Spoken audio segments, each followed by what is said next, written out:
enseignante. J'ai eu la chance d'enseigner au Burkina Faso pendant 4 ans. Et je vous invite, et j'espère que vous vivrez, vous, jeunes, que vous irez vivre des expériences interculturelles dans d'autres pays, que ce soit 6 mois, 1 an, 10 ans, 20 ans. Et moi, je viens de passer par exemple 1 an en Suisse, hein, c'est pas si loin que ça, et il y avait... j'ai vécu une immersion politique complètement différente de la France. Il faut reconnaître qu'en France, on est dans un pays extrêmement fermé, stigmatisant au niveau de la politique, de la religion. On est dans un pays très en colère où dès qu'on dit quelque chose, on est tout de suite exclu d'un côté ou de l'autre. Et effectivement, comme vous le disiez, Madame Lee, je pense que quand on a 2 cultures, comme tu disais tout à l'heure, on a la chance... on peut le voir comme la chance d'être un pont entre 2 cultures, et aussi on peut le voir comme la chance d'avoir 2 cultures, d'appartenir à 2 cultures, et c'est pas facile à vivre au début, mais c'est une chance. Et je sais que moi, quand j'étais au Burkina, à la suite de la mort de ma mère, c'était très difficile pour moi d'avoir perdu ma mère, parce qu'en France, personne n'acceptait que j'en parle, et j'étais dans une recherche spirituelle à la suite de ça, que j'arrivais pas du tout à combler en France. Et je suis allée enseigner chez les frères des écoles chrétiennes au Burkina, moi qui étais complètement athée, qui avait été élevée par mes parents anticléricaux. Et je suis arrivée chez les frères des écoles chrétiennes avec beaucoup de questions. Ça n'a pas été évident parce que moi, en tant que femme blanche, arrivée chez des frères noirs, j'avais pas le droit de poser des questions. Donc c'était pas du tout évident. Mais c'était un pays qui m'a permis de... C'est un pays dans le guide de Routard, ils disent... Au Burkina Faso, il y a 50% de musulmans, 10% de catholiques et 100% d'animistes. C'est-à-dire que là-bas, ils sont tous, avant de croire en Dieu ou en Allah, ils croient dans les arbres, dans les plantes, dans les silures, dans les vaches. Et j'ai eu la chance d'avoir des amis musulmans avec qui j'ai fait le ramadan, et avec qui j'ai prié, avec les femmes musulmanes, et avec qui j'ai fait le jeûne. Et tous les jours, à la fin du jeûne, 1 heure avant la fin du jeûne, on se réunissait tous au vieux quartier dans la ville où j'étais. Et on discutait tous. Et il y avait des musulmans qui ne faisaient pas le ramadan, il y avait des musulmans qui mangeaient du porc, il y avait des musulmans qui buvaient de l'alcool, y compris pendant le ramadan. Et ce qui était génial, c'est qu'on pouvait tous discuter de pourquoi toi tu fais le ramadan, pourquoi toi tu ne le fais pas. Et est-ce que tu crois en Allah, et est-ce que tu crois qu'Allah il va punir parce que tu as bu de l'alcool. Et c'était vraiment super parce qu'il y avait vraiment une discussion, un dialogue comme on a aujourd'hui. Et c'est ça qui fait qu'on arrive à ce dialogue avec des gens différents et avec des gens semblables dans la même religion ou dans la même culture, mais qui n'ont pas la même vision que nous. C'est ce dialogue qui fait qu'on arrive après sans agressivité et sans violence, à dire moi je suis ça. Je suis une femme, je suis musulmane ou pas, et je respecte ce que toi tu es parce que moi je me respecte tel que je suis et tel que je vis ma religion et mon appartenance. Je crois que c'est comme ça qu'on arrive après à devenir qui on a envie de devenir et à respecter les autres comme ils sont. Merci, on va prendre peut-être d'autres prises de parole. Sherazade, de nouveau. Juste, je voudrais relever quelque chose, parce que, en fait, si j'ai bien compris, le fait d'être convaincu d'une chose nous empêcherait de tolérer qu'autre chose existe pour d'autres gens. Et je comprends pas, puisque de toute façon, et puis là, c'est pour ça qu'en France, on a de la chance d'être dans un pays laïque, puisque on a tous le droit, donc, du coup, de croire ou de ne pas croire. Mais moi, ce en quoi je crois, ça ne concerne que moi, et j'ai pas le droit de l'imposer aux autres. Et de la même manière, je dois me faire respecter, donc je vois pas en quoi ce serait une fermeture d'esprit, puisque ça, on peut l'avoir, comme vous l'avez dit, dans les idéologies politiques, etc. Et puis, l'être humain, il a besoin de se recentrer dans une chose et de s'identifier sur ça. Mais du coup, je trouvais ça super intéressant que vous disiez ça, puisque on se rend compte qu'en fait, on n'a jamais vraiment tout appris. Et même concernant que ce soit les voyages, etc., on peut toujours s'ouvrir un peu plus, et c'est là qu'on se rend compte de la bêtise du renfermement, que ce soit religieux, qu'il soit idéologique dans la politique, etc. Et du coup, je voulais vous poser la question, est-ce que, selon vous, le fait qu'aujourd'hui, par exemple, nous en France, on vit dans un pays laïque, et que donc on ait le choix de croire ou de ne pas croire, le fait qu'il y ait certains croyants, au contraire athées, ça témoigne d'un choix et pas juste d'une révolte. Par exemple, dans des théocraties, les gens vont croire parce que leurs parents ont cru ou c'est culturel, Et au contraire, les athées ne vont pas croire puisqu'ils ne sont pas d'accord avec l'État ou avec la culture de leur pays. Mais le fait d'être dans un pays laïque qui ne reconnaît aucun culte, est-ce que ça ne voudrait pas dire qu'on choisit mieux notre religion, qu'on soit converti ou pas finalement? On prend peut-être encore une troisième prise de parole. On essaiera de répondre un petit peu à tout ce qui a été dit. Si, Elsa. Bonjour. Dans la continuité de ce dont vous parliez, Monsieur Bidard,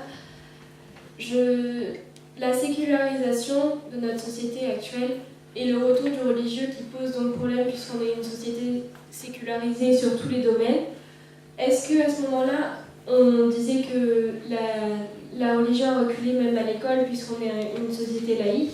Est-ce qu'un retour du religieux, mais sur toutes les religions, qu'on soit neutre, un cours de religion où on apprend à connaître toutes les religions ne pourrait pas nous aider? Est-ce que vous pensez que ce serait une possibilité qui pourrait nous aider à ce moment-là à mieux appréhender ce retour du religieux qui nous prend un peu au dépourvu puisqu'on ne connaît plus les religions dans la société où on est? Alors, je vais réagir à un petit peu aux trois prises de parole, et puis bien sûr on complétera avec Claire et avec Lénour. Moi, avant de répondre à cette question précisément, je voulais revenir un petit peu sur la question du droit qui a été abordée dans la prise de parole précédente. Parce qu'on a beaucoup parlé d'histoire depuis tout à l'heure, c'est important aussi de parler de droit. Comment ça fonctionne juridiquement la laïcité en France. Moi, en tant que référent académique laïcité, une partie de mon travail, c'est quand un chef d'établissement, un enseignant, se pose des questions sur qu'est-ce qu'on a droit de faire ou de ne pas faire, qu'est-ce que moi, en tant que personnel d'éducation nationale, je peux faire ou ne pas faire, qu'est-ce qu'un élève peut faire ou ne pas faire, qu'est-ce qu'un parent d'élève peut faire ou ne pas faire. Et il faut bien comprendre ce que ça veut dire une société laïque comme la nôtre. Ça veut d'abord dire une société dans laquelle on a le droit de faire ce que l'on veut en termes de religion. On a le droit d'abord de croire comme on veut, on est libre. Il y a marqué liberté sur toutes les écoles. C'est la première valeur de notre société, liberté, enfin une des trois premières valeurs. Et donc on a le droit parfaitement de penser ce que l'on veut, ce qui fait qu'on a le droit aussi de manifester. Ça, c'est un droit qui est très très important, qui est fondamental. Et vous savez, l'histoire du burkini, vous voyez ce que c'est le burkini, le fait qu'une femme musulmane mette un habit qui lui couvre tout le corps quand cette femme va se baigner. Il y a eu des prises de position politiques, une instrumentalisation, des maires qui ont pris des arrêtés pour interdire ça sur leur plage, etc. Et quand on connaît le droit, ce qui est mon cas, le droit de la laïcité, on savait déjà que de toute façon, les personnes qui voulaient interdire le burkini n'auraient pas la possibilité d'aller jusqu'au bout. Pourquoi? Parce qu'on a le droit de montrer sa religion. Parce que ça fait partie des libertés fondamentales. On a le droit de s'habiller comme on veut. Hein, il y a bien sûr des limites, toujours. Hein. Mais, si vous voulez, on a beaucoup de liberté par rapport à ça. Mais le débat est un petit peu faussé parce qu'il y a quand même des limites qui existent. La première limite, et c'est peut-être la plus importante, c'est celle où par contre on va essayer de faire pression sur quelqu'un d'autre. Le fait de vouloir imposer un aspect religieux à l'autre, hein, de vouloir lui faire changer de religion, le fait de faire pression sur lui, là par contre c'est pas possible. Et après il y a d'autres limites, mais qui sont sur d'autres niveaux, au sein de l'école, en particulier celles que tous les personnels de l'éducation nationale, parce qu'ils doivent s'occuper de tous les élèves à égalité, ils sont soumis au devoir de neutralité. C'est la première limite. Et puis on a rajouté une deuxième limite dans l'école de la République française. On a dit, on va interdire les signes ostensibles pour éviter qu'il puisse y avoir une prise de pression, une pression sur les autres. Et dans tous les autres cas, ça n'est pas possible. Par exemple, là aussi, il y a des hommes politiques qui vous disent, moi, quand j'arriverai au pouvoir, eh bien, j'interdirai le voile ou d'autres choses à l'université. Ça va être, s'ils veulent le faire, très très très difficile. Parce qu'ils vont écrire leur loi, ils vont la voter. Mais en France, il y a des contre-pouvoirs. Il y a par exemple une instance qui s'appelle le Conseil constitutionnel qui vérifie si chaque loi elle est possible par rapport aux grandes valeurs de la République. Et si vous faites une loi qui interdit à une personne de montrer sa religion, un adulte, vous c'est un peu différent, eh bien, le Conseil constitutionnel dira mais c'est contraire à la liberté de conscience. Et la loi ne passera pas. Donc c'est important de comprendre, si vous voulez, comment ça fonctionne et comment on a mis des règles qui ne sont pas forcément les mêmes dans tous les pays d'Europe, dans tous les pays du monde, mais en tout cas chez nous, ça fonctionne de cette manière-là. Voilà, d'autres éléments de réponse, Claire ou Abdeno? Alors je voudrais revenir sur la République laïque. Je suis très attachée à la laïcité en France. Alors je vous explique. Vous savez, au Cambodge actuellement, même dans le temps où j'enseignais la philosophie, le bouddhisme est religion d'État.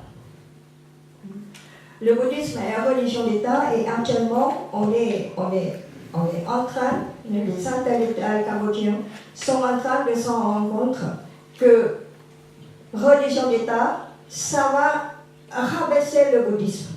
Je m'explique. Parce que les politiques contrôlent étroitement la religion. Alors ceux qui veulent réfléchir au-delà de ce que les politiques permettent, ben, les politiques les mettent autrement. Vous voyez, donc les politiques interviennent dans la religion. Et ce qui fait que la religion bouddhisme au Cambodge a du mal à vraiment se lancer dans les réflexions philosophiques et humanitaires, vraiment. Parce qu'elle est chapeautée par cet État. Donc, les intellectuels cambodgiens actuellement militent pour que le bouddhisme ne soit plus religion d'État. Et cela dans l'intérêt du bouddhisme lui-même. Ça, c'est à prendre. Et il y a une chose aussi, la mentalité. Par exemple, au Cambodge, ici, nous, en France, quand on est médecin, on est professeur, on peut dire qu'on n'y croit pas, qu'on n'a pas de religion. Mais attention, en Asie, ce n'est pas le mot religion, c'est le mot foi. Quand vous dites que vous n'avez pas de foi, ben, les gens se demandent comment vous marchez. Donc vous allez acculer quelque part, voilà. Donc il faut bien voir, situer bien la laïcité. Est-ce que je peux me permettre juste une question, madame? Quel était le sort du bouddhisme pendant le régime de Pol Pot? Mais justement, pendant le régime de Pol Pot, c'était l'idéologie communisme dure, donc beaucoup de matières ont été tuées. Alors quand le bouddhisme est revenu en 1980, c'est-à-dire qu'il redémarre à peine. On n'a plus des grands penseurs. Et en plus, la religion d'État, ben, l'État va mettre une chape dessus. Moi, je connais les moines bouddhistes qui sont au point, qui parlent anglais, français et tout, mais l'État les met au fin fond, parce qu'ils ne veulent plus que... Voilà. Parce que la religion, ça fait partie de la politique. Mais ce qui m'a frappé dans la lecture de vos deux livres, c'est combien vous exprimiez que, au fond, le régime de Pol Pot avait pu prendre le pouvoir au Cambodge, aidé par la mentalité bouddhiste qui a contribué à ce qu'il y ait une certaine passivité de la part des Cambodgiens pendant cette période de persécution. Et au fond, est-ce que ça n'a pas été une manne par laquelle justement le régime de Pol Pot a pu conquérir le pouvoir et rester pendant 4 ans? Je pense que le régime de Pol Pot, qui est une idéologie pure et dure, a tout simplement instrumentalisé le bouddhisme. Donc il va prendre qu'une partie du bouddhisme qui se trouve dans la loi du karma. La loi du karma, les jeunes, je peux développer. La loi du karma, c'est la loi de la causalité dans le bouddhisme. On pense que chacun de nous est responsable de ce qui nous arrive. Un acte posé, cet acte va vous juger plus tard. Donc si aujourd'hui vous êtes dans le bonheur, ça veut dire que vous êtes en train de récolter des actes positifs que vous avez posés dans votre vie avant. Donc les Khmers rouges ont instrumentalisé cela. D'abord, ils ont pris soin de fusiller tous les maîtres spirituels. Et ensuite, ils ont expliqué à nos paysans que ceux qu'ils ont fusillés, là, il y avait mes frères, mon père et mon mari, que ceux-là, ils n'ont eu que ce qu'ils méritaient. C'était la cassure pour moi. Et là, je me trouvais dans l'échec intellectuel important. Je ne pouvais pas admettre que les êtres aimés qui ont été fusillés, ils n'ont eu que ce qu'ils méritaient. C'est un échec intellectuel important. Vous voyez? Donc c'est là, ils sont instrumentalisés. Et actuellement, le bouddhisme revient, mais comme c'est religion d'État, l'État voudrait toujours que les maîtres spirituels bouddhistes disent ce que le Premier ministre dit.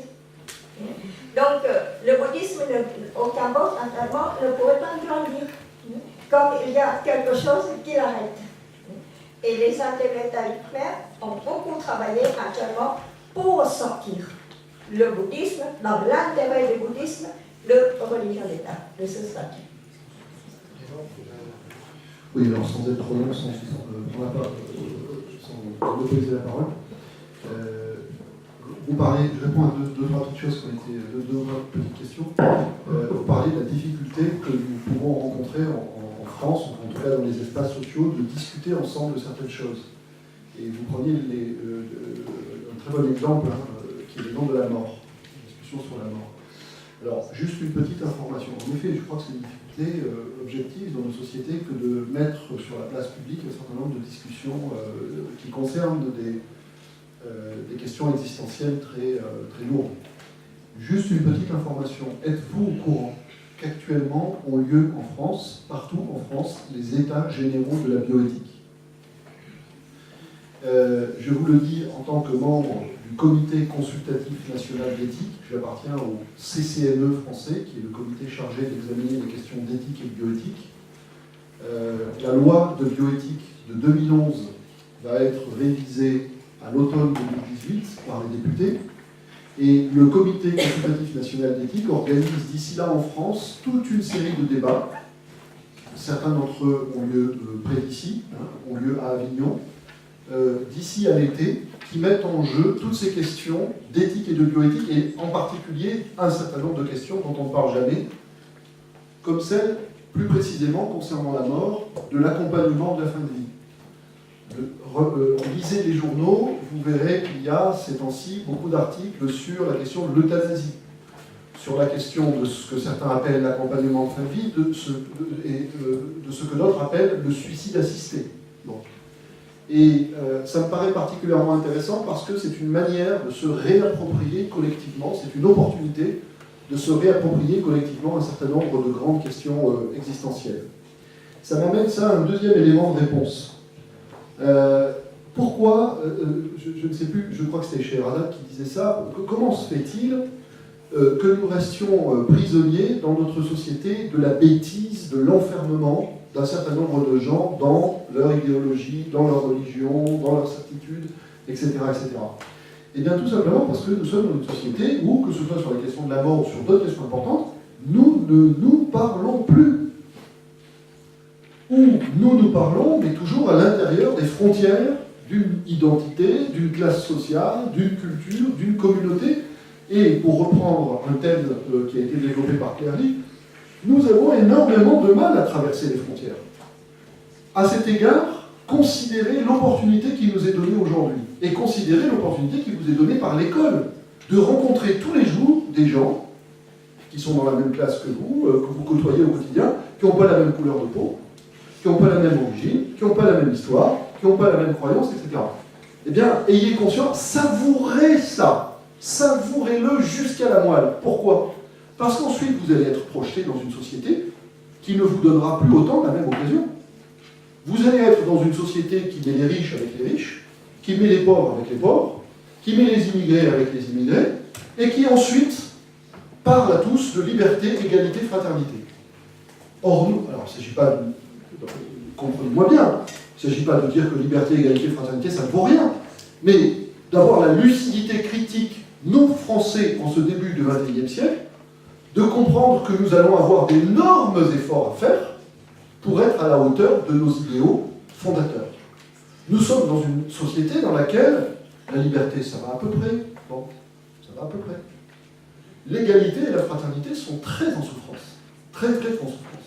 Et à partir de là, comment s'étonner que certains s'enferment, puisque nous sommes dans une société qui fait tout pour enfermer les individus, dans des communautés séparées ou dans des classes sociales séparées. Donc, ce que je veux dire par là, c'est que vous allez avoir demain une responsabilité énorme, cruciale, décisive pour l'avenir de notre pays.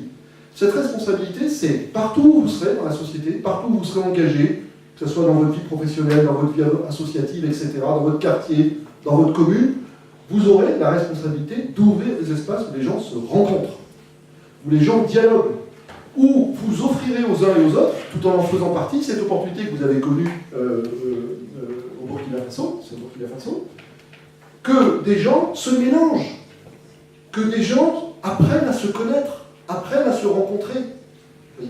Parce que sinon, on va en rester à l'étonnement et au désespoir. On va dire, ah ben voilà, les gens ne se parlent pas, les gens ne se rencontrent pas, les gens sont intolérants, les gens s'enferment dans leurs identités, les gens s'enferment dans leur culture.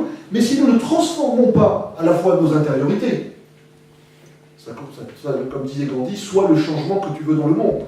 Hein, c'est-à-dire si nous ne commençons pas par faire un certain travail sur nous-mêmes pour nous ouvrir davantage, on n'arrivera nulle part. Mais si nous ne faisons pas l'effort, en plus, collectivement, de transformer la société pour qu'elle nous donne à nouveau le moyen de vivre ensemble, c'est pareil, vous voyez, c'est comme liberté, égalité, fraternité ou laïcité. On va vivre ensemble. Mais la réalité, c'est pas ça.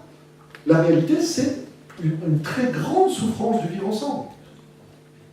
Vous voyez? Donc là, pardon, hein, je dramatise un petit peu, mais c'est vrai que je tire un peu une sonnette d'alarme.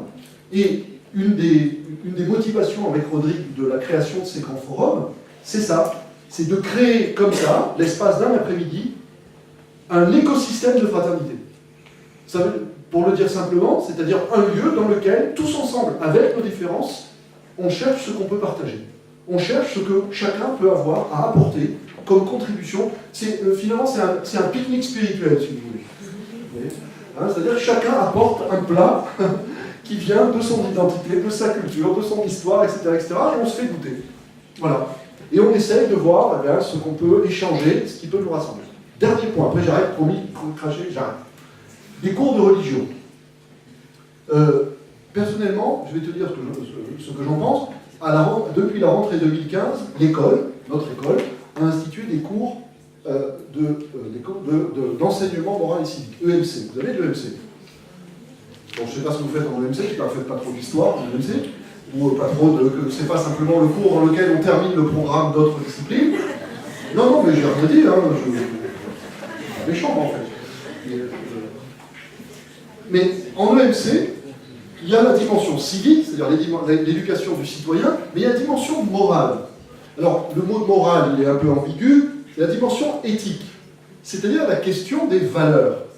La question de ce que moi, l'être humain, je considère, si je le dis comme Platon, juste, vrai, beau et bien. C'est tout ça l'éthique.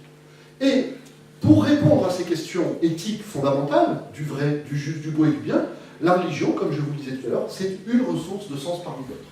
Mais je peux aller lire de la poésie, je peux aller lire Saint John Perse, je peux aller lire Rabindranath Tagore, je peux aller lire de la philosophie, pas seulement la philosophie occidentale, je peux aller lire Averroès, je peux aller lire Farabi, je peux aller lire Ibn Tufayl, du côté musulman, je peux aller lire plein d'autres. Qui connaît par exemple le grand philosophe indien du 8e siècle, Shankaracharya? Qui a déjà lu Shankaracharya? Ça, vous voyez, ça, c'est vraiment quelque chose qui nous fait beaucoup de mal. Je vous explique. En 2015, j'ai écrit un livre chez Albin Michel, qui est encore moins cher que l'autre et qui est en vente à la sortie. Non, c'est pas vrai. Hein. Distribution gratuite. C'est pas vrai non plus. Bon, j'ai écrit un livre. À la bibliothèque dans le lycée, que j'ai appelé « Quelles valeurs partager et transmettre aujourd'hui ?» Et un de mes objectifs, c'était de dire, voilà, l'école veut faire un enseignement moral, mais quelles valeurs peut-on partager? Et je me suis rendu compte d'une chose, en lisant nos grands livres de valeurs, nos grands livres de morale, je me suis rendu compte qu'ils ne mobilisaient la plupart du temps que des références occidentales. C'est-à-dire, on se demande quelles valeurs on veut transmettre et partager, et on ne sait pas ce que dit l'autre, ce que pense l'autre, en dehors de l'Occident. C'est-à-dire que dans le domaine moral, on va citer les philosophes comme, on va citer Sénèque, ensuite on va aller jusqu'à Cicéron, on va aller du côté chrétien jusqu'à Augustin, et puis après on va citer Montaigne, et puis après on va citer Kant ou Rousseau, puis après on va citer Habermas, et on va terminer par Lévinas, c'est terminé. Mais ce faisant, on a pris des références que occidentales. Alors moi je me suis donné une règle dans ce livre, et cette règle c'est « mais au fait, que dit Confucius ?» Alors c'est une façon de parler, je ne suis pas allé chercher que des références dans les entretiens de Confucius, j'en ai pris quelques-unes.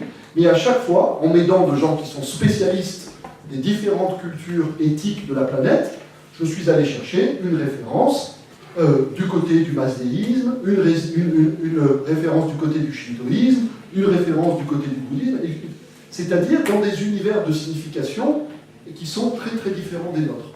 Et donc c'est ça ma réponse à ta question, c'est-à-dire je ne pense pas qu'il soit nécessaire d'instituer des cours de religion.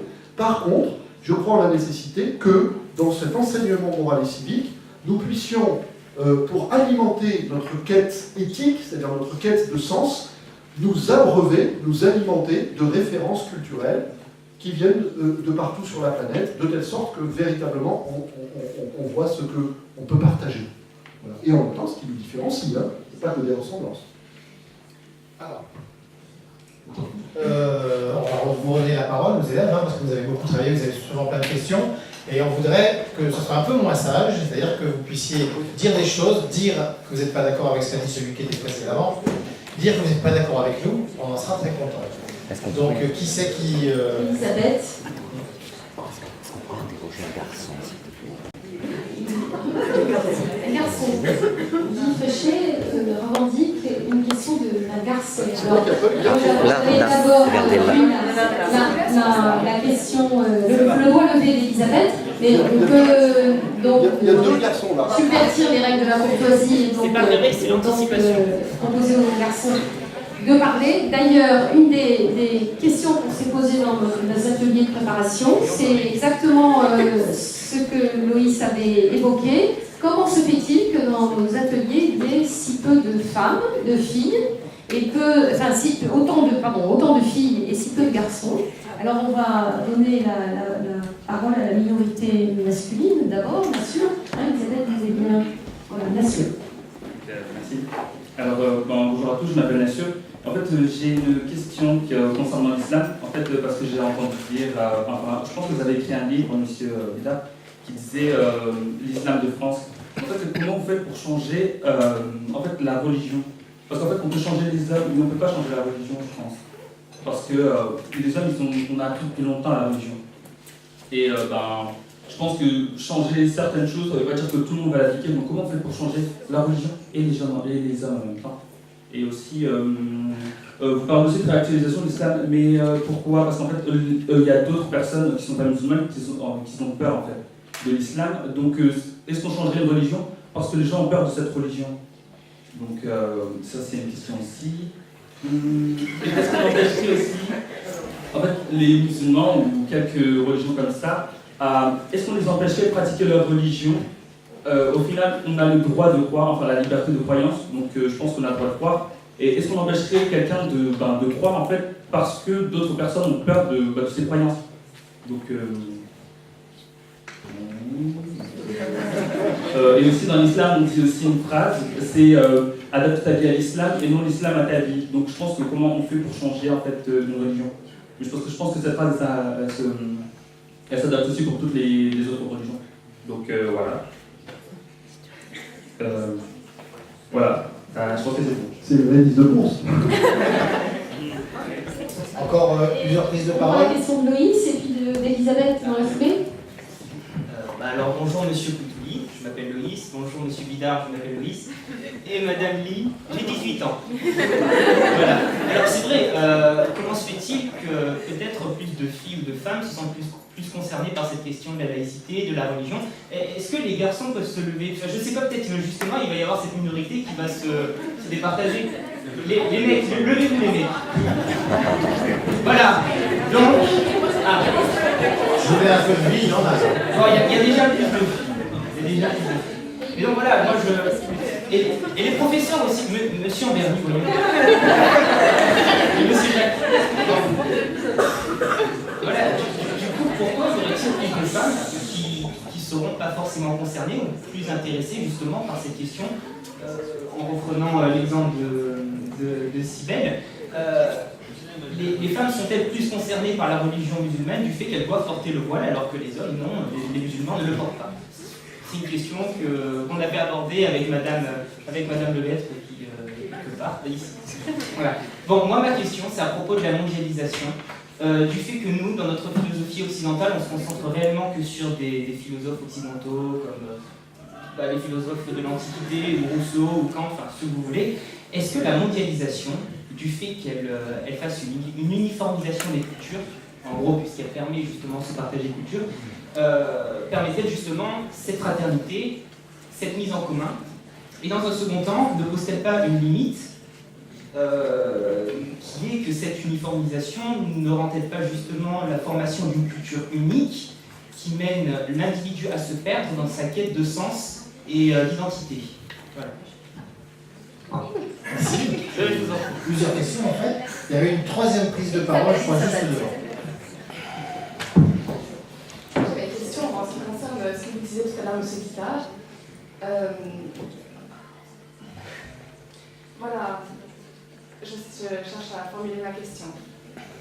Voilà, vous disiez tout à l'heure qu'il faut chercher une réponse de notre questionnement spirituel en dedans de nous et plutôt que de les chercher à l'extérieur. Et moi, ma question était, ne devons-nous pas choisir un cadre, choisir pas une case, parce que c'est très restrictif, mais une voie, un mode de pensée qui nous aiderait à diriger notre questionnement.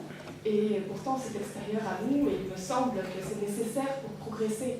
Donc, Madame Lee, tout à l'heure, vous parliez des maîtres philosophes du bouddhisme, mais moi, j'ai en tête, bien sûr, tous les... donc, dans le christianisme, tous les grands saints qui permettent de mieux comprendre la foi, de mieux l'acquérir dans le quotidien, et il me semble que s'imposer un cadre, c'est important que davantage que de se fier à notre propre raisonnement qui peut être assez peu tolérant et voilà. Ouais, on y va. Alors on commence peut-être, si les questions étaient plus adressées de mademoiselle et de monsieur, donc je commence par te répondre. Dans mon esprit, il ne s'agissait pas d'une alternative. C'est-à-dire soit on cherche à l'intérieur, soit on cherche à l'extérieur. Premièrement. Ensuite, c'est à chacun d'entre nous, de toute façon, de faire son choix. Si l'un d'entre nous veut chercher davantage à l'intérieur, qui suis-je pour lui dire de faire autre chose? Si l'un d'entre nous veut chercher davantage à l'extérieur, qui suis-je pour lui dire de faire autre chose? Ensuite, deuxième élément de réponse à la question, il y a cadre et cadre. Il y a le cadre qui est un tuteur, c'est-à-dire qui aide à grandir, et il y a le cadre qui enferme. Il y a des maîtres spirituels qui sont de véritables pédagogues, et il y a des maîtres spirituels qui sont des gourous. Donc à chacun d'avoir le discernement de celui qui l'écoute. Quand tu lis les œuvres de sagesse de différents maîtres de l'humanité, pas seulement dans le domaine religieux, ils ont un point commun. C'est qu'à un moment donné, ils disent à leurs disciples, laisse-moi tranquille, arrête de me suivre. Maintenant, tu as la maturité nécessaire pour suivre ton propre chemin. Et ça nous fait réfléchir au fait que, en même temps, peut-être qu'à certains moments, l'individu a besoin de cadre, il a besoin de référence, il a besoin de s'appuyer sur quelque chose à l'extérieur de lui-même, mais il a peut-être besoin aussi de moments où il va chercher, sans appui extérieur, quelque chose qui vient de dedans. Et si tu approfondis n'importe quelle œuvre de n'importe quel maître spirituel de l'humanité, je te mets au défi de trouver quelqu'un qui dit à son disciple « reste mon disciple ». Jamais tu trouveras ça. Jamais. C'est-à-dire que de François d'Assise jusqu'à Ibn Arabi du côté musulman, en passant par Sri Aurobindo du côté indien, tous disent à un moment donné, je vais te lâcher la main. Comme le petit enfant, ça y est, tu as eu suffisamment de leçons, je te lâche la main, tu vas marcher tout seul, j'enlève les petits trous à ton vélo. Voilà. Fais l'expérience, hein, tu verras, remarquablement. Premier point. Deuxième point, sur le est-ce qu'on peut changer une religion, etc. Mais monsieur, on peut tout changer.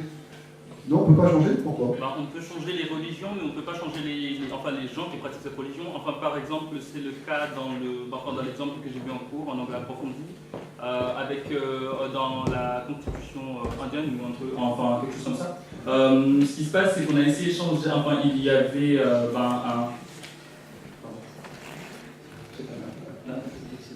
Et du coup, je disais donc que, en fait, ils avaient essayé de changer en fait, un système qui était religieux. Mais en fait, quand je dis un système qui était religieux, c'est aussi, voilà quoi, on va dire comme si c'était la religion. Mais du coup, ce qui se passe, c'est qu'en fait, les gens, ils n'ont pas changé parce qu'il y avait il y avait des enfants qui étaient considérés comme impurs. Les gens, ils les considéraient toujours pas comme purs, même après avoir changé quelque chose pour être musulman. Excuse-moi, mais c'est un peu vague ce que tu nous racontes. Alors, comme c'est un peu vague, je vais t'aider un peu, je vais te dire de quoi tu parles. Tu parles notamment du système des castes en Inde. Exactement, c'est ce que j'ai dit. Sauf que l'histoire jugera, il est trop tôt pour juger. C'est-à-dire qu'on a un pays, l'Inde, qui a vécu selon un système de castes. Les gens étaient divisés en 4 castes. Il y avait les brahmanes, les kshatriyas, les shudras et les vaishyas et les shudras. Donc, il y avait les hors castes, c'est-à-dire ceux qui appartenaient même à une caste qui était ce qu'on a appelé en modernité les intouchables. Bon. Comment veux-tu qu'en l'espace de quelques décennies change un système qui a structuré à la fois les mentalités et les sociétés pendant des millénaires? C'est... Qu'est-ce que vous avez dit, pardon? Non, j'ai dit une bêtise, oublie. Non, j'ai pas dit une bêtise, non, je vais la répéter pour toi, c'est une blague. Comment veux-tu qu'en l'espace de quelques décennies, les luttes, la lutte par exemple pour la lutte d'Ambedkar, par exemple pour les droits des intouchables, bon, c'est quelque chose qui a eu lieu au XXe siècle. Donc comment veux-tu qu'en quelques décennies, on change un système qui a été en vigueur et qui a imposé sa domination sur les esprits et sur la structuration des sociétés pendant des millénaires? Pour savoir si nous pouvons, nous les êtres humains, changer quelque chose comme ça, il va falloir attendre un petit peu. Donc rendez-vous peut-être au 22 ou au 23e siècle. Et du côté des religions, c'est la même chose, c'est-à-dire que dans n'importe quel système religieux, il y a eu des réformateurs. Regarde par exemple dans le christianisme l'impact absolument extraordinaire des deux grands schismes. D'abord le grand schisme, c'est-à-dire la grande séparation entre le catholicisme et l'orthodoxie au milieu du XIe siècle, en 1054 exactement, qui a donné naissance véritablement à l'intérieur du christianisme à deux visions extrêmement différentes. Vous ferez ça avec vos professeurs, c'est ce qu'on a appelé la querelle du filioque. Bon. Et puis ensuite, au début du XVIe siècle, avec l'excommunication de Luther, un des fondateurs, la grande figure du protestantisme, le christianisme a évolué dans des proportions absolument considérables. Et du côté de l'islam, c'est pareil. Regarde la façon dont se sont éloignés sur le plan doctrinal, sur le plan des rites, sur le plan de l'orthodoxie, le chiisme et le sunnisme.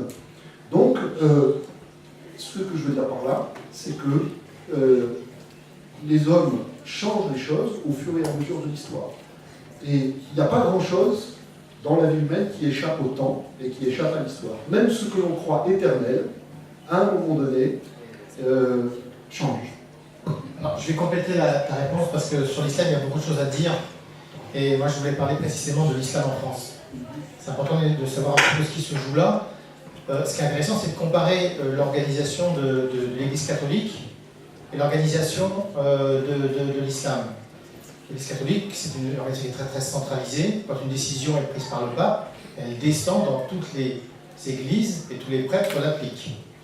Alors, il y a ce qu'ils appellent des synodes, et donc ils discutent entre eux, mais si vous voulez, on fait la même chose un petit peu partout, et il y a le dogme qui s'applique dans toutes les églises. Cette organisation, ce n'est pas du tout celle de l'islam. Parce que dans l'islam, n'importe quelle personne qui se sent suffisamment légitime peut dire, à condition qu'il ait la culture nécessaire, il peut devenir imam. Donc vous avez, en France, dans l'islam, en France, mais aussi dans l'ensemble du monde, vous avez énormément de manières de voir l'islam au niveau des personnes qui prétendent revendiquer l'héritage de Mohammed.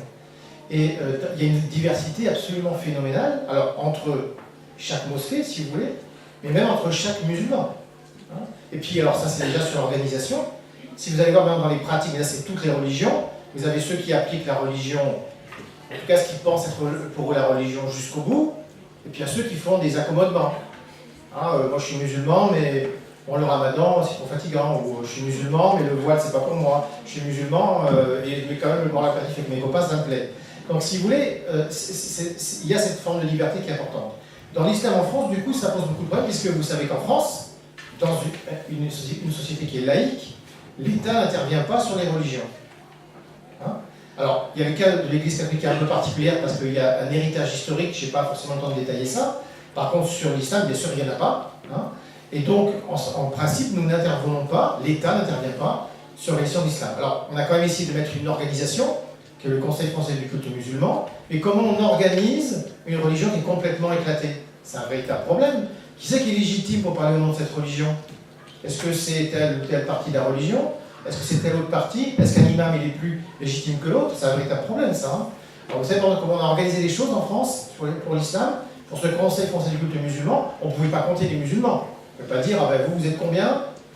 Non, parce que ça veut dire quoi? D'abord, on ne comptabilise pas dans un État laïque les gens qui portent religion, c'est pas marqué sur leur carte d'identité. Donc on ne fait pas comme ça. Et bien, on a organisé les choses pour l'islam, pour comptabiliser les membres du culte français du culte musulman par rapport à la superficie des mosquées. C'est le choix qu'on a fait, qui est tout à fait discutable, mais c'est la raison qu'on a trouvée pour à la fois respecter la liberté de conscience de chaque musulman, mais qui est quand même une représentativité. Et j'ai oublié de dire quelque chose de très très important, c'est qu'un des problèmes de la religion musulmane, c'est que, alors j'ai oublié de dire que dans l'Église catholique, les prêtres, ils sont payés par l'Église. Hein.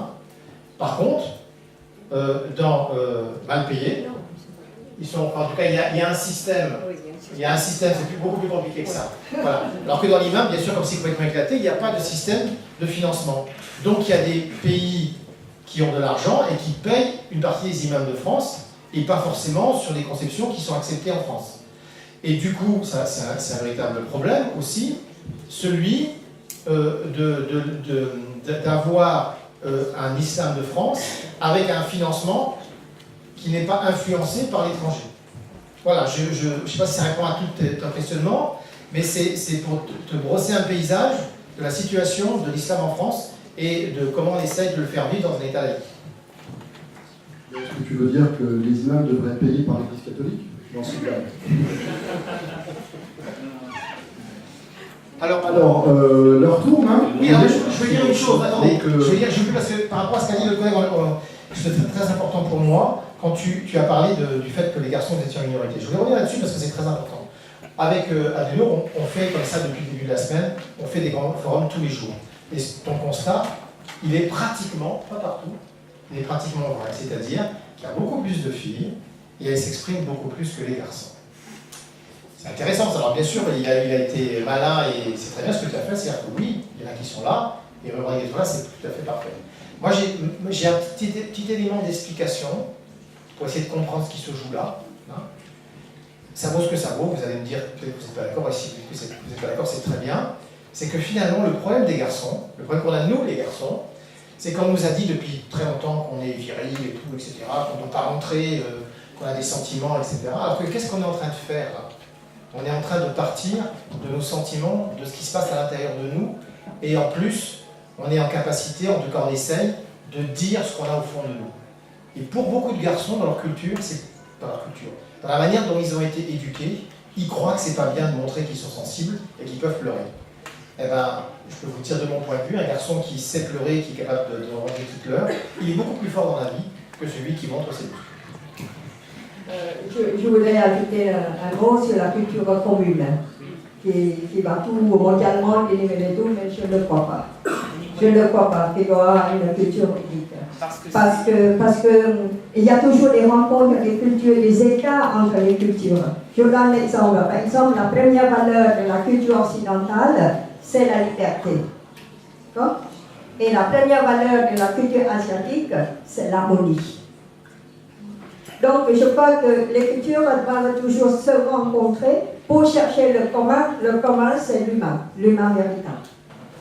Cela, et je voulais dire deux mots. Je veux dire que, vous savez, quand j'enseignais la philosophie, avec mes collègues, nous, on est obligés toujours de faire la philosophie comparée. Avec mes collègues profs de philo, on se moquait toujours de Descartes, de Cogito. Il dit, je pense donc je suis. L'Asie répond par tu es donc je suis. Tu es donc je suis. Je ne peux pas me former sans l'autre, sans le regard de l'autre. Et donc, quand tu es donc je suis, je peux te dire que tu devras être, oh là là, c'est la parole de Bouddha. Tu dois être comme une abeille qui va de fleur en fleur et te faire ton miel toi-même. sans abîmer les fleurs. Bien, on vous rend la parole et d'autres prises de parole, d'autres questionnements, d'autres réflexions. Justement, à propos des abeilles qui sont censées ne pas abîmer les fleurs, il me semble qu'Antoine a une question dans ce registre. Bonjour, je m'appelle Antoine. Alors j'aurais juste une question parce que moi il me semble que dans la question que vous nous aviez posée, donc sur notre avenir, sur comment nous engager dans la vie, il y a aussi l'aspect de la terre, de la nature en général, qui est peut-être pas trop abordé ici et qui est un élément assez absent, je trouve. Et comment est-ce qu'on peut envisager de penser notre avenir sans penser justement notre rapport au vivant et le respect qu'on peut avoir envers celui-ci. Et finalement, comment réconcilier les images que peuvent nous donner la religion d'un homme qui n'a pas toutes les religions évidemment, enfin, je ne connais pas pour le bouddhisme assez bien, mais d'un homme qui serait presque en dehors de toute la nature et au-dessus d'elle. Comment est-ce qu'on peut réconcilier ça et sur une idée qui est très présente dans nos sociétés occidentales. D'autres prises de parole, qui sont très importantes, on va y répondre. Héloïse. Bonjour. Alors, j'ai l'impression que ma question, ma prise de parole va être sur une idée un peu plus générale que ce qui a été accordé jusque-là. Mais c'était parce qu'on a parlé au début de l'intervention un peu de penser par soi-même, d'agir par soi-même. Je ne sais plus lequel d'entre vous avait évoqué ça. Et je pense que c'est une question du coup qui peut concerner tout le monde, même si c'est beaucoup plus général. C'est comment, un peu par vos expériences et à travers votre vie, vous avez considéré le fait de s'approcher le plus possible d'une pensée totalement critique et qui n'était pas cadrée par des opinions, des cultures même, je pense, ou des religions. Et du coup, est-ce que vous considérez qu'on peut accéder un peu... Enfin, est-ce que ce serait le fait d'avoir une pensée totalement par soi-même et d'agir totalement par soi-même, est-ce que c'est possible? Ou est-ce que ce serait un peu comme le bonheur ou la vérité qu'on cherche et quand on s'en approche, ça s'échappe encore plus? Je sais pas, j'ai du mal à me faire un avis là-dessus et j'aimerais avoir du coup votre avis sur le fait d'avoir une pensée autonome et une action aussi dans le monde par rapport aux autres et comment vos expériences et votre chemin de vie vous a amené là où vous êtes par rapport à ça aujourd'hui. Il nous faut 3 heures pour répondre à ta question.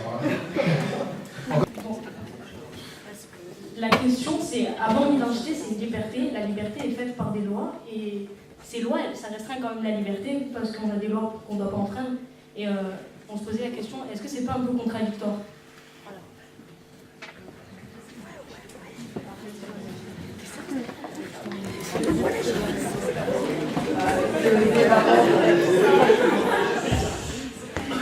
Répondre à la position de l'Église catholique actuelle concernant l'écologie. Je crois que l'Église catholique a fait quelques progrès quand même. Il faudrait reconnaître. L'homme n'est pas vu actuellement, surtout avec le pape François, comme le maître de tout. Il est simplement le gérant. Il doit rendre compte. Et je crois dans cela, la pensée occidentale doit prendre quelques idées à la pensée asiatique, qui parle de ce qu'on appelle le relationnel. C'est-à-dire, moi, je ne peux pas exister sans l'autre. Vous voyez? Je ne peux pas exister sans la nature. Donc, qui va mettre l'être humain complètement en relation avec la nature. Voilà. Là, l'Église catholique a commencé à faire des progrès sur ce qu'on appelle l'écologie totale.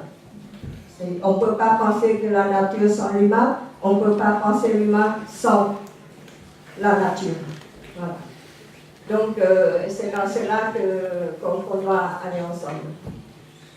Et vous avez demandé comment on peut se construire. Penser par soi-même. Il faut beaucoup de sueur. Et d'expérience. Et de l'expérience, et de rencontre avec d'autres.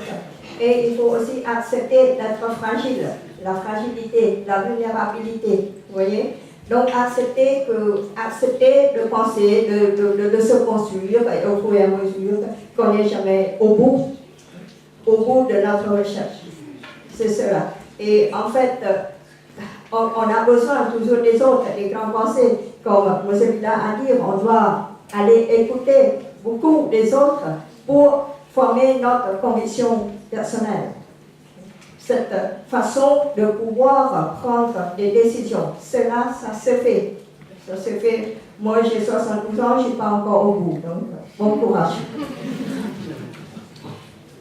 Alors, je vais essayer de répondre un petit peu aux 3 questions et je vais partir de la question sur un petit peu de nos propres parcours. Et en écoutant ta question, je me suis dit, quand j'avais 20 ans, j'aurais jamais imaginé que je deviendrais prof. Je trouvais ça horrible. Excusez-moi. Hein. Après, je suis devenu prof, j'ai adoré ce métier. Et puis ensuite, quand j'étais prof, j'aurais jamais imaginé devenir personnel de direction, je trouvais ça horrible. Et puis en fait, je suis devenu personnel de direction et j'ai adoré ce que je fais là. Je travaille au rectorat, auprès du recteur. J'aurais jamais imaginé faire ce travail-là. Aujourd'hui, je le fais et je me régale. Et je ne sais pas de quoi sera fait dans l'avenir. Je vous dis ça parce que vous ne pouvez pas savoir aujourd'hui ce que vous allez devenir. Mais ce qui est important, c'est que vous construisiez votre chemin de vie, ce que j'appelle moi la trajectoire. La trajectoire, elle est due à des choses qui vont complètement vous échapper. Claire a raconté son histoire, et dans son histoire, il y a des choses qu'elle a subies complètement, et vous allez subir des choses, et puis il y a des moments où vous allez avoir des choix. Les choix, il faut aller un peu les chercher aussi par moment. Et ce qui est important, c'est ça. Et ces choix, de mon point de vue, c'est surtout essayer de se dire, est-ce que je peux me regarder dans la glace en me disant que je suis quelqu'un de bon? Alors la bonté, c'est quelque chose de très subjectif, quelque chose où j'ai le sentiment d'être utile, avoir le sentiment d'être en accord avec mes valeurs tout le long de ma vie. Et vous ne pouvez pas savoir ce que ça va devenir, mais en tout cas, ça va en grande partie provenir du fait que vous avez d'abord des valeurs, et vous essayez tout le long de votre vie d'essayer de les respecter, et de mon point de vue, ça va passer en grande partie par la rencontre avec l'autre, parce que c'est l'autre qui va vous faire avancer, hein, donc par sa curiosité envers l'autre, et puis par votre capacité à vous engager, à prendre des décisions, et peut-être à essayer autour de vous d'améliorer la société. Alors ça m'amène du coup à la question de l'écologie, qui est un véritable problème aujourd'hui, mais qui est un problème, si vous voulez, qui remonte à très très longtemps. À l'époque, par exemple, de l'Empire romain, sur la Terre, on était 100 millions. Aujourd'hui, on est 70 fois à peu près, et encore ça change tout le temps, en augmentant, plus nombreux. C'est-à-dire que là, aujourd'hui, on est peut-être 120. À l'époque de l'Empire romain, il n'y aurait que 2 personnes dans cette pièce. Hein? Et ça a une conséquence absolument phénoménale sur ce qui se passe par rapport à la nature. Parce que la nature, du coup, on l'artificialise au fur et à mesure, et on est en train de changer notre monde de manière fondamentale. Et pourtant, malgré tout ça, il faut qu'on avance, il faut qu'on trouve des solutions, et ces solutions, elles vont provenir à la fois de nos actes individuels et de notre capacité collective à arriver à faire de notre planète quelque chose qui fonctionne malgré tout. Et c'est pas simplement, bon, moi, allez, je prends une douche et je prends pas un bain aujourd'hui, c'est pas, ah ben de toute façon, le reste, c'est à Macron de le faire, c'est dans toute notre organisation sociale, dans nos choix de vie, dans notre organisation collective, dans toutes nos communautés, nous dans notre famille, nous avec nos voisins, nous dans notre école, comment on organise les choses pour changer le monde. Et donc ça provient de ce que j'appelle moi une écologie de la fraternité, c'est-à-dire qu'il faut que dans chacune de nos communautés, on fasse changer les choses. Dernière question sur la question de la loi et de la tension entre liberté et les contraintes qu'on peut avoir par rapport aux autres. Eh bien, on est effectivement, on vit en société et c'est pas facile de vivre en société. Quand je dis vivre en société, c'est dans votre classe, vous avez probablement quelqu'un, qui peut-être là dans cette salle d'ailleurs, que vous ne supportez pas. Et vous devez malgré tout vivre avec cette personne. Hein. Ça fait partie de la vie en société, c'est comme ça. Mais en même temps, cette personne que vous ne supportez pas, elle fait partie des gens qui sont autour de vous, et elle sera peut-être à des moments une personne qui va vous apporter quelque chose. Peut-être que dans 5 ans, c'est que vous ne supportez pas, ce sera quelqu'un qui deviendra votre meilleur ami. Mais vous ne le savez pas encore. Donc, si vous voulez, il faut apprendre à avoir cette intelligence de la relation avec les autres, parce que, et à éteindre, à chaque fois qu'on a des conflits, apprendre à les régler. La loi, le droit, ça sert à ça. Mais quand on va devant le juge, c'est très coûteux, c'est très douloureux, donc c'est beaucoup plus facile d'arriver par la médiation, par la discussion, par le dialogue, par l'empathie, à trouver des solutions.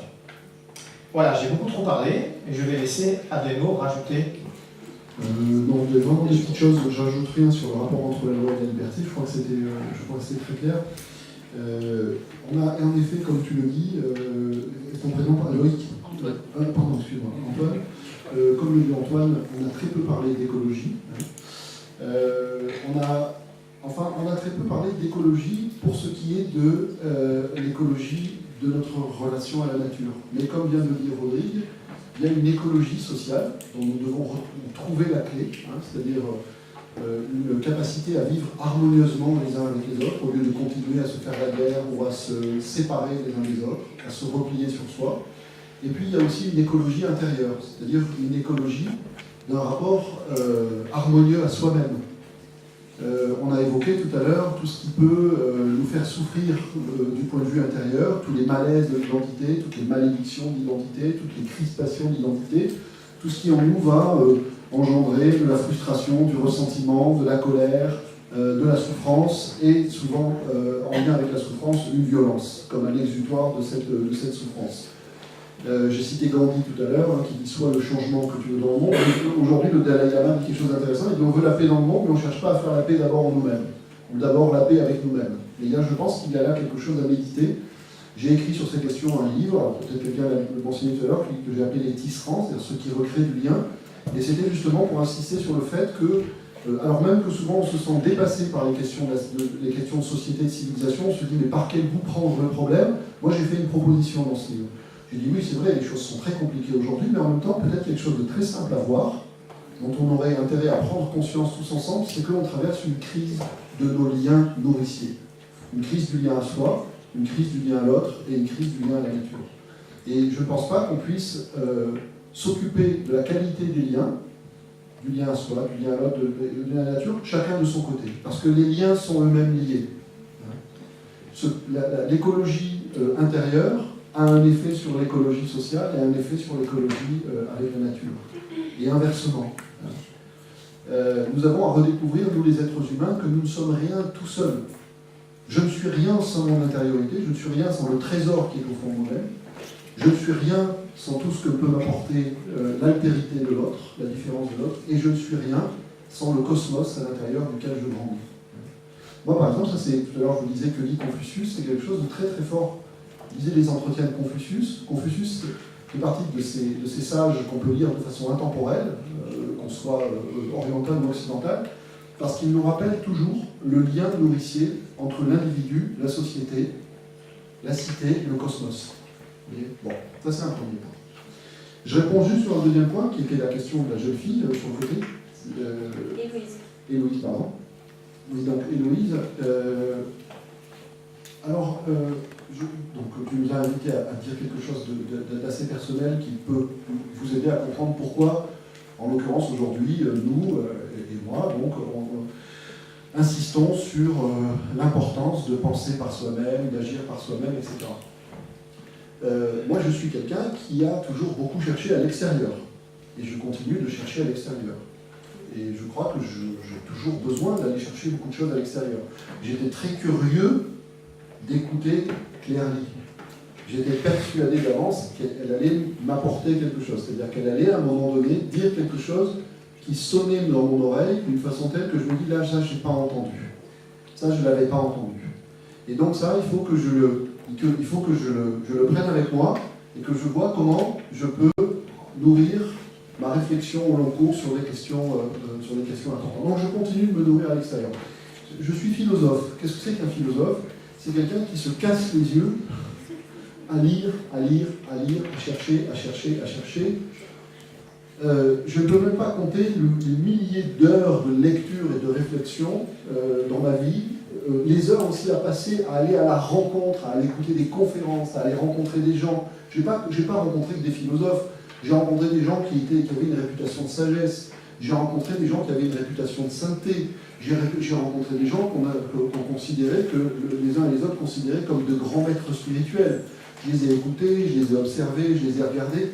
Donc j'ai fait ce travail, et que je continue à faire, d'aller chercher beaucoup à l'extérieur.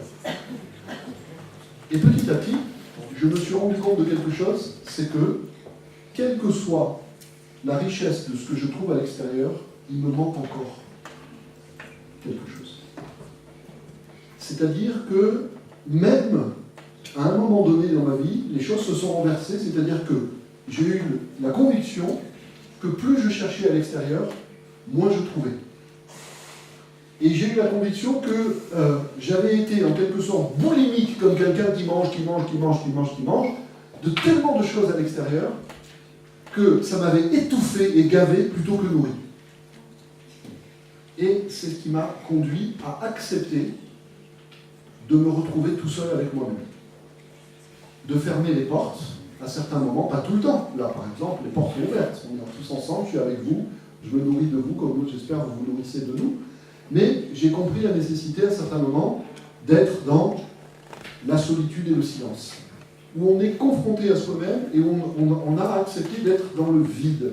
Parce que le silence, c'est pas seulement l'absence de son, c'est le vide. Et pour moi, ce qui a été décisif dans ma vie, et je rends grâce à la vie pour ça, j'ai eu des expériences dans ma vie que je ne vais pas détailler ici, mais si je devais donner une image, ce sont des moments dans ma vie où je suis tombé dans le vide.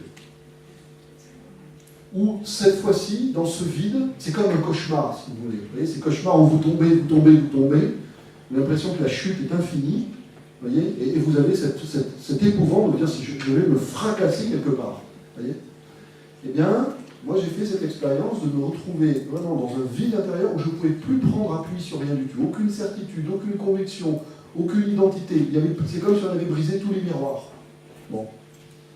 Et là, il y a quelque chose d'inattendu qui s'est passé. C'est-à-dire qu'au lieu de me fracasser quelque part, j'ai commencé à sentir qu'il y avait quelque chose à l'intérieur de moi, mais que je ne peux pas nommer, qui n'est pas un Dieu, qui n'est pas un maître, qui n'est pas une voix, qui n'est pas, etc., qui me nourrit, et qui est très mystérieux. Et que moi, des fois, j'appelle la source. Voilà. Mais je ne saurais pas dire quelle est l'eau de cette source. Simplement, regarde, maintenant, quand j'écris un livre, je fais deux choses.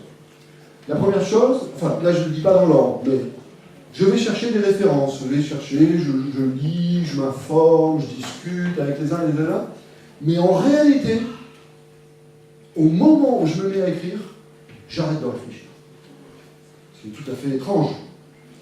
C'est-à-dire que j'attends qu'il y ait quelque chose qui vienne du plus profond de moi-même, d'une région de moi-même où il n'y a pas de mots, où il n'y a pas de forme. Mais il y a quelque chose qui va sortir. Et à un moment donné, ça va remonter comme ça, et puis ça va se mettre en mots, et ça va s'accorder avec ce que j'ai pu trouver, etc. Je vais faire des phrases, etc. Mais il y a un moment où il faut que je retrouve ce lieu du vide intérieur. Voilà. Et à partir de là, je me suis mis à comprendre Socrate. Le premier qui a dit dans la civilisation occidentale, pense par toi-même. Il a dit je ne sais qu'une seule chose, c'est que je ne sais rien. Je crois qu'il avait fait l'expérience intérieure d'un vide qui n'est pas si vide que ça. Alors, moi, je voudrais compléter, parce que ce que vient de vous décrire Abdenour, c'est la conscience intérieure. Et j'avais envie de vous poser la question à chacun d'entre vous. Est-ce que ça vous arrive de vous engueuler vous-même? Je vous pose la question parce qu'on a quelque chose de fondamental là, c'est-à-dire, est-ce que vous avez ces moments où vous êtes vous-même en face de vous-même, en train de vous parler? Et ces moments, ils sont très importants en réalité. Parce que c'est comme ça qu'on avance dans la vie. Ces moments où on se dit ah oui, là, c'était bien, mais là, quand même, t'as vraiment fait n'importe quoi, etc. C'est comme ça qu'on avance et qu'on se construit. Moi, je vais prendre ma voiture, tout à l'heure, je vais rentrer à Marseille, et je vais être tout seul dans ma voiture, et des moments, je mettrai la radio, mais des moments, je vais connaître, je vais me dire ah oui, là, c'était bien cet après-midi, j'ai dit quelque chose de bien, puis j'ai dit ah mais non, mais là, j'ai fait n'importe quoi, ce que j'ai dit, c'est pas bien du tout. Et c'est parce que je vais avoir ce moment-là que quand je ferai un grand forum demain, eh bien, la bêtise que j'estime avoir fait, je ne la ferai plus.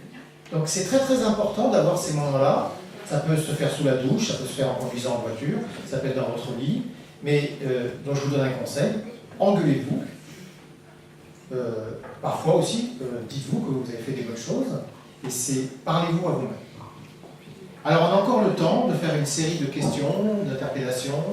Vous avez le droit de nous dire que vous n'êtes pas d'accord avec ce qu'on dit, vous avez le droit de protester. Donc allez-y, prenez la parole. Engueulez-nous un peu. Voilà, ouais, aussi. Allez, Elisabeth.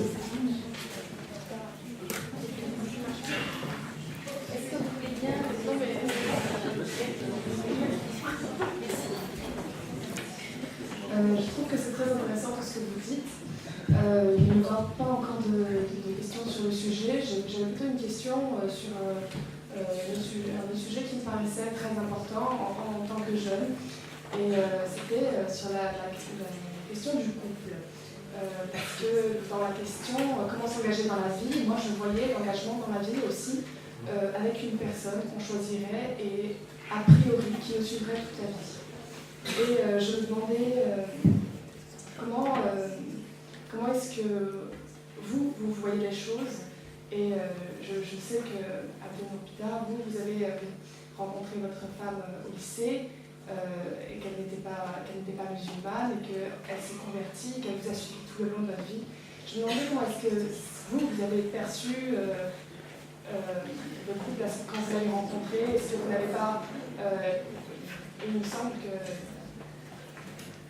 Je ne sais pas, je trouve que c'est une question importante à aborder, étant donné que nous allons probablement également s'interroger sur le sujet, même si ce n'est pas tout de suite probablement.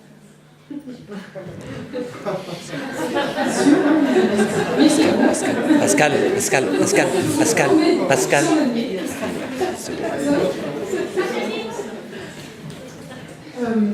Moi, je voulais vous remercier de poser toutes ces questions parce qu'en tant que lycéenne, il y a aussi des choses qui m'ont travaillé, des questions qui m'ont travaillé, notamment sur le changement en fait. Et ça me faisait penser à ta question parce que moi je suis très surprise que tu penses que les choses ne peuvent pas changer. Et moi je pense que du haut de mes 17 ans, j'ai déjà beaucoup changé et je ne vois pas l'avenir sans ces changements. Et c'est peut-être aussi ce qui nous effraie parce qu'on ne sait pas où on va être l'année prochaine, ce qu'on va faire, comment ça va se passer. Et c'est une source d'angoisse. Et en même temps, dans ce que vous venez de dire sur le vide qui est en nous, c'est aussi une richesse, ces changements. Et ça nous permet aussi de découvrir des choses en nous, des ressources qu'on n'aurait pas imaginées. Et je voulais vous demander, par rapport à ces changements, par rapport à ces incertitudes qui nous attendent, quels conseils vous pourriez nous donner, est-ce que vous avez réussi à faire face à ces changements, à ces incertitudes parfois? Voilà.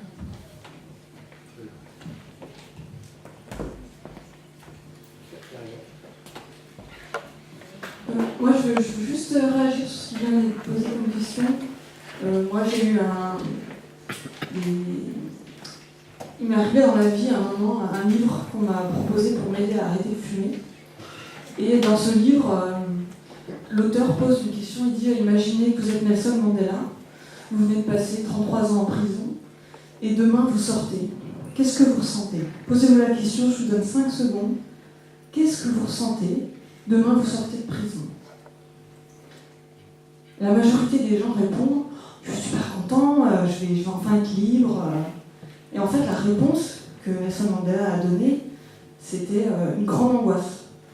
Une grande angoisse parce que pendant 33 ans, il avait été entre les mêmes murs qu'il connaissait, les 4 mêmes murs. Il savait ce qu'il allait manger, il savait ce qu'il allait faire, il savait que s'il avait une maladie, il allait être soigné. Et là, du jour au lendemain, il fallait qu'il fasse des choix, qu'il décide qui il allait devenir, qu'est-ce qu'il allait faire dans cette nation qui était si difficile. Et il ressentait une grande angoisse. Et cette angoisse, il l'a acceptée et il a avancé avec. Et je crois que c'est un peu notre angoisse à tous, y compris devant le couple dont on ne sait jamais de quoi il va être fait. Mais c'est accepter cette angoisse et de se dire qu'elle est normale en fait. Et que c'est avec ça qu'on peut grandir.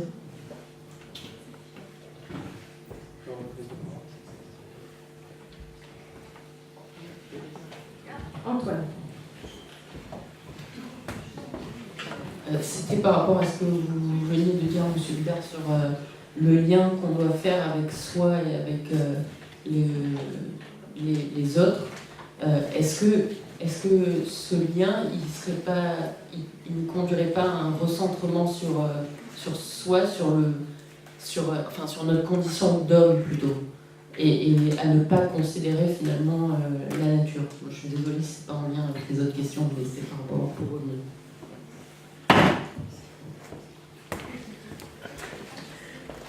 Il n'y a pas quelqu'un de frustré. Allez-y. Quelqu'un qui est frustré de ne pas avoir pris la parole. Voilà. Dans ce sens-là. Sans regret.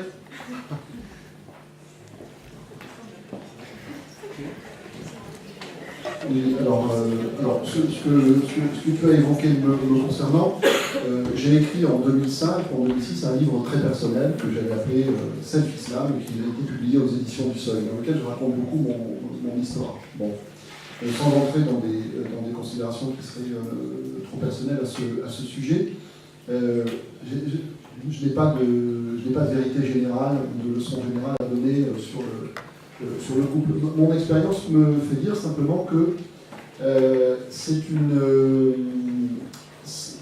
vivre avec quelqu'un, c'est un exercice de tous les jours.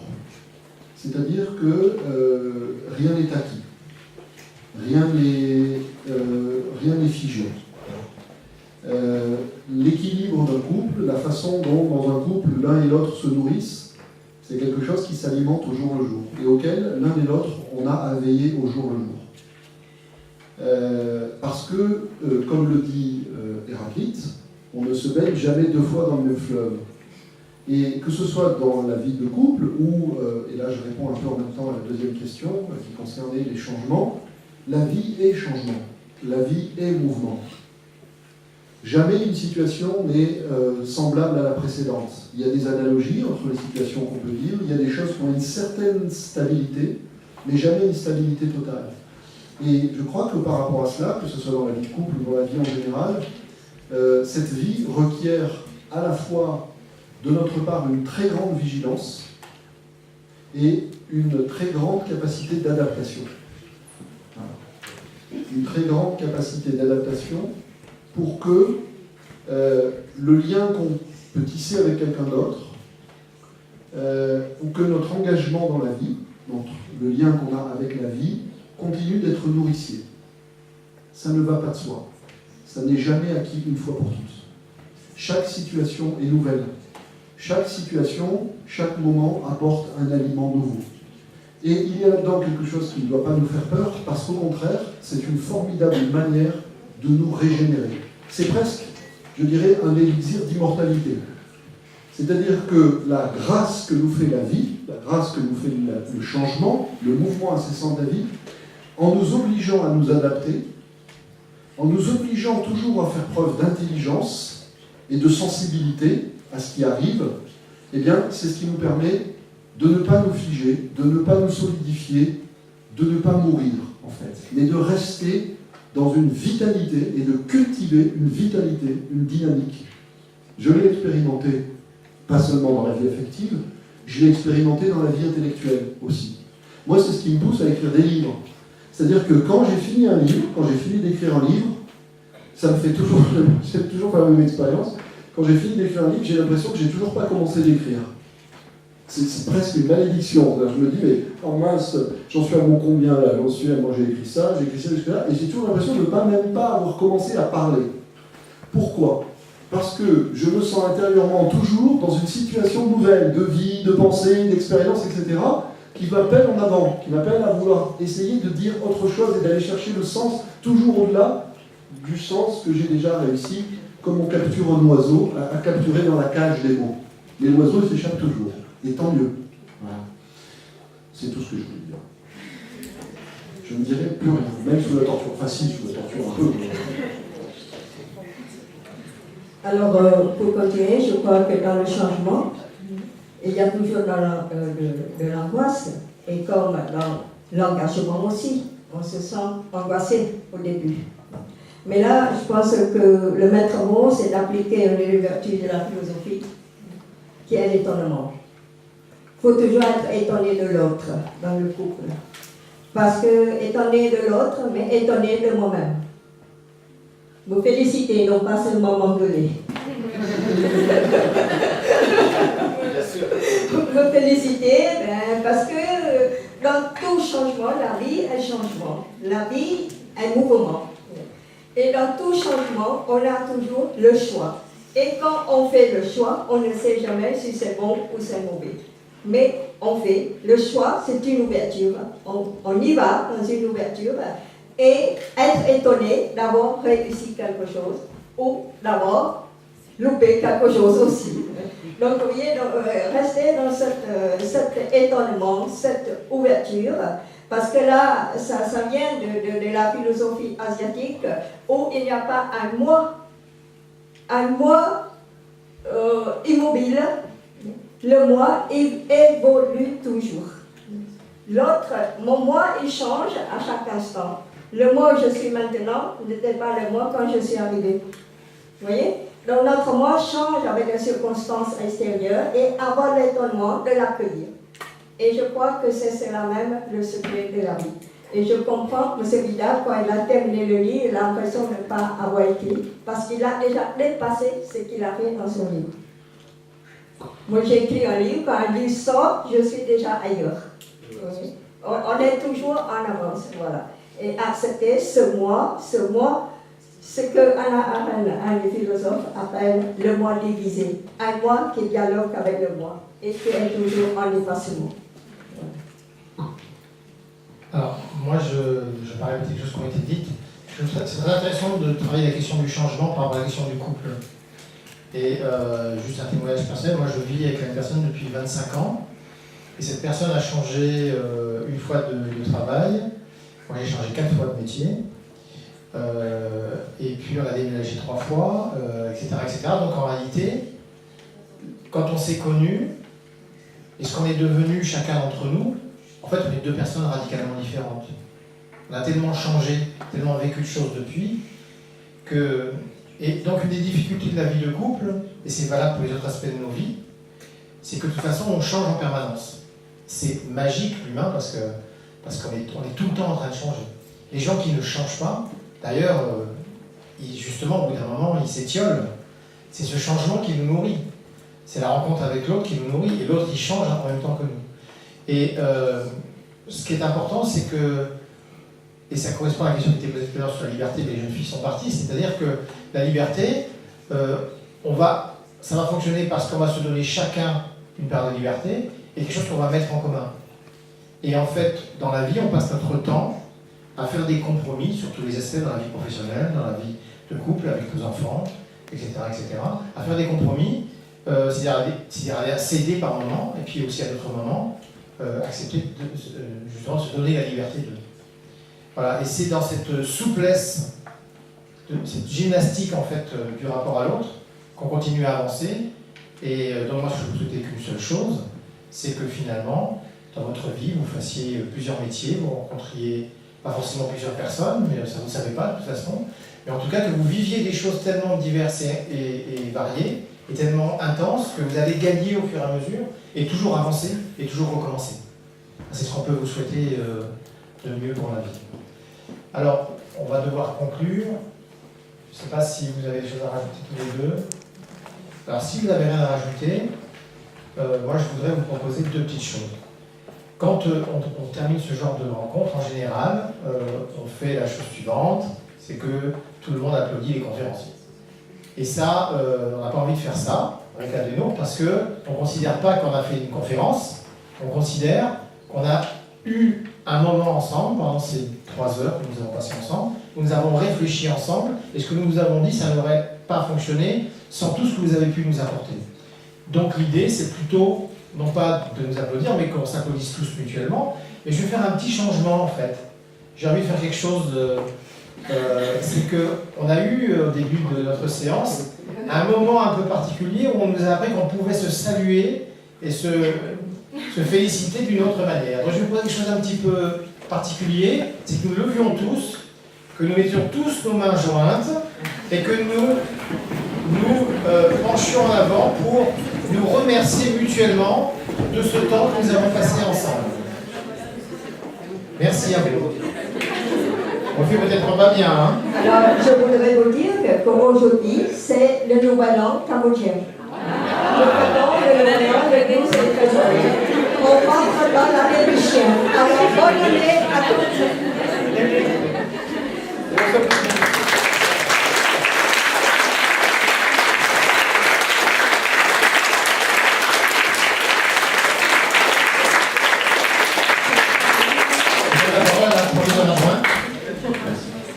Alors c'est extrêmement difficile de prendre la parole après des interventions d'une telle qualité. Je voudrais faire moi une petite conclusion au nom de la direction de l'établissement. D'abord qui sera beaucoup plus conformiste que celle que M. Coutouli nous a proposée, mais j'y tiens. D'abord je voudrais remercier chaleureusement nos hôtes qui nous ont offert un pur moment de grâce, comme vous avez pu vous en apercevoir. Car ces 3 heures ont passé à une vitesse folle et nous n'avions plus la conscience du temps. Je voudrais aussi remercier la masse silencieuse, et ce silence en dit long, à savoir nos professeurs, vos professeurs, que ce soit les nôtres d'Aubanet, ceux de René Char, tout le personnel enseignant et d'éducation, car il y a des CPE dans cette salle. Et ce silence, ce retrait, cette discrétion, c'est ce qui caractérise tout le travail de vos professeurs et qui vous ont permis de vous exprimer et qui nous ont permis, nous auditeurs et en même temps responsables en tant que personnel de direction de tous, hein, de tous les élèves que vous êtes, de prendre conscience de la qualité de votre raisonnement, de la qualité de vos interventions, de la richesse qui est en vous, futurs citoyens, mais vous l'êtes déjà, et puis peut-être futurs responsables de famille, il y a eu des questions sur le couple. Et moi je crois que c'est une belle leçon d'espoir, parce que vous êtes la jeunesse, et cette jeunesse c'est la France de demain. Puisque nous avons appris qu'est-ce que c'était qu'être citoyen, et pas seulement citoyen d'un État, mais citoyen du monde. Donc merci à vous, chers élèves, merci, chers professeurs, de nous avoir offert ce moment qui, sans pouvoir vous vexer, un professeur de philosophie, a finalement tenu lieu de toutes les valeurs et tous les raisonnements et tous les concepts que vous abordez en cours de philosophie. Mais ça n'aurait pas été possible sans le travail qui a été fait depuis le début de l'année et qui sera encore fait jusqu'à la fin de l'année. Et j'espère que cela aura semé des graines et que toute votre vie, vous continuerez à vous poser des questions sur vous-même et sur votre rapport à l'autre. Voilà, merci beaucoup. Et merci à vous.